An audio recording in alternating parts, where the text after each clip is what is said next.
Estimados irmãos e irmãs, bom dia! Vamos a mais um evangelho dessa 21ª semana do Tempo Comum, celebrando hoje o martírio de Senhor São João Batista. O Senhor esteja convosco, Ele está no meio de nós.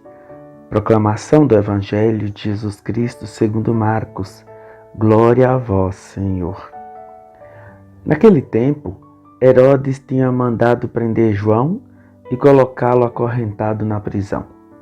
Fez isso por causa de Herodíades, mulher do seu irmão Filipe, com quem se tinha casado.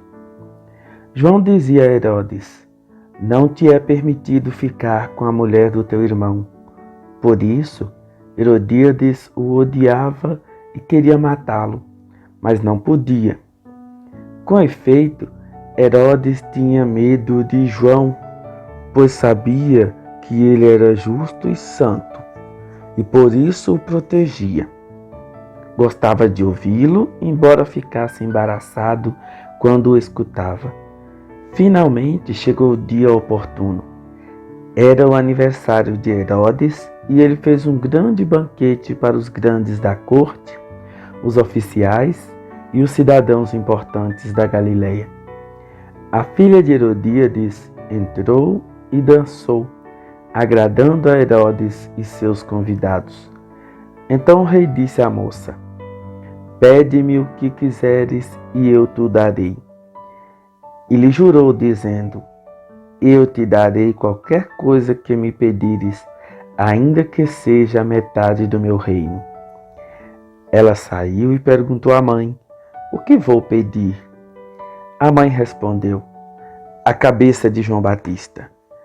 E voltando depressa para junto do rei, pediu: quero que me des agora, num prato, a cabeça de João Batista.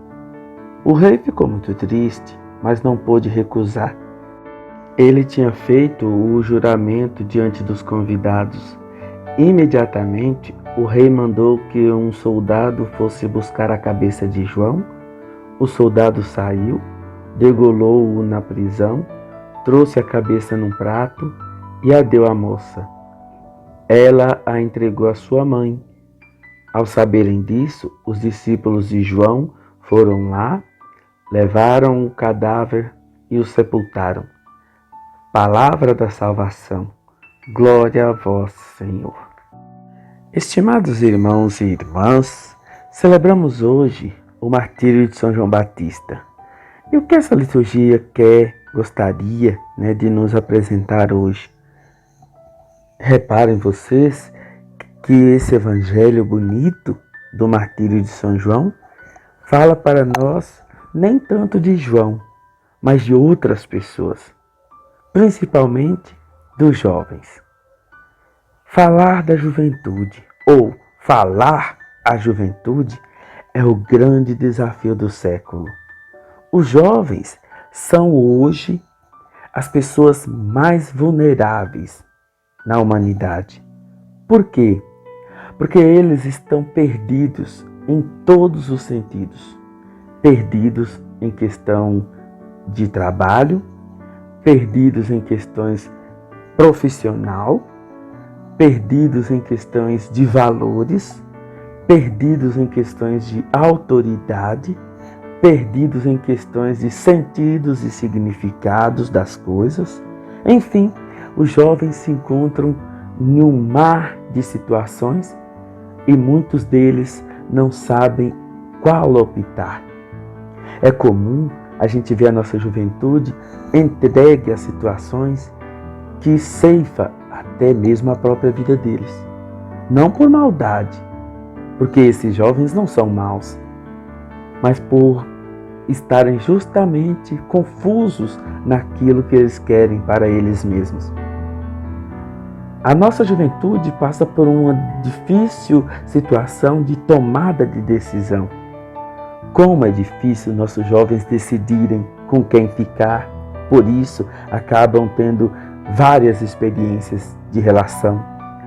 Por isso nossos jovens não conseguem trabalho, porque eles não sabem qual é a profissão que eles precisam se empenhar.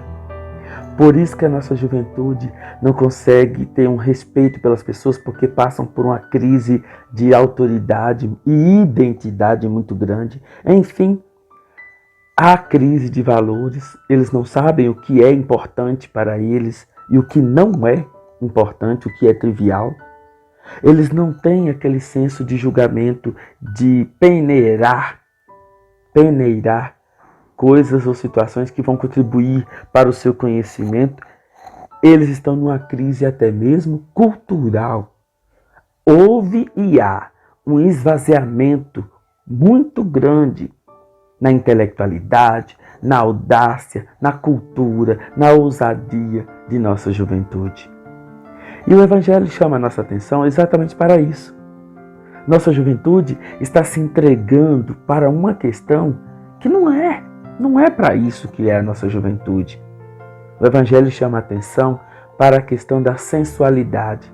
Desde criança, nossos jovens já se entregam às vezes até instigados pelos próprios pais, parentes, amigos. Nossas crianças já são entregues a essa excitação, se assim a gente pode dizer, de sua sensualidade. E aí eles se entregam a isso, acreditando que na busca desse prazer erótico, eles vão encontrar a felicidade para eles. E os adultos, os mais experientes, não se aventuram em explicar, em orientar essa juventude de que isso não é o maior de tudo. Isso não é uma situação que a gente deve experimentar, não. Isso é um processo e que ele também é contínuo quando bem resolvido na vida da pessoa. A pessoa pode sim ter experiências muito bonitas na sua sensualidade, mas ela também pode se frustrar com isso. Reparem vocês que o Evangelho mostra uma jovem dançando para um público, certamente ao ponto de ter agradado Herodes e toda a sua corte. Deve ter sido uma dança muito sensual, deve ter sido uma dança que instigou neles um interesse muito grande por meio de sua beleza, por meio de sua sensualidade, por meio até mesmo de sua sensibilidade, a ponto de Herodes oferecer metade do seu reino. E essa jovem, ela demonstra para nós exatamente a face dessa juventude que nós temos hoje. Essa incompreensão, essa insegurança do que eles querem da vida, buscando auxílio na sua mãe. Essa senhora, por sua vez, pede algo que para essa jovem não é interessante. Mas com certeza, levada pelo interesse financeiro, de luxo, de poder, ela se rende aos desejos da própria mãe e pede a cabeça de João. Meus irmãos, minhas irmãs, a liturgia de hoje chama a nossa atenção para você que é pai, você que tem um jovem na sua família, para olhar para eles com amor e, acima de tudo, com responsabilidade, com compromisso. Olhar para a nossa juventude e perceber que eles, mais do que nunca, precisam do nosso apoio, precisam da nossa ajuda, mesmo que eles não reconheçam isso. A nossa juventude clama por socorro. A nossa juventude precisa de uma ajuda muito efetiva na vida deles. E você que é pai, mãe, avô, precisa sentir e descobrir que tipo de ajuda esse jovem ao qual você tem esse compromisso de cuidar necessita. E o maior de todos, da maior de todas, a ajuda é Jesus. Esses jovens precisam conhecer Jesus para ter um novo ressignificado em suas vidas. Mas não é qualquer Jesus, é o Jesus de Nazaré, é o Jesus, o Cristo, o Jesus, o Filho de Deus. Jesus que é capaz de mudar a vida deles para melhor e não para serem jovens frustrados, jovens presos em sentidos e valores talvez fanáticos. Não. Uns jovens que são e foram resgatados por Cristo para a liberdade. Procure orientar seus filhos, seus jovens, e eu tenho certeza que você estará formando homens e mulheres bons para o amanhã, para a sua vida, para a sociedade. Bom dia.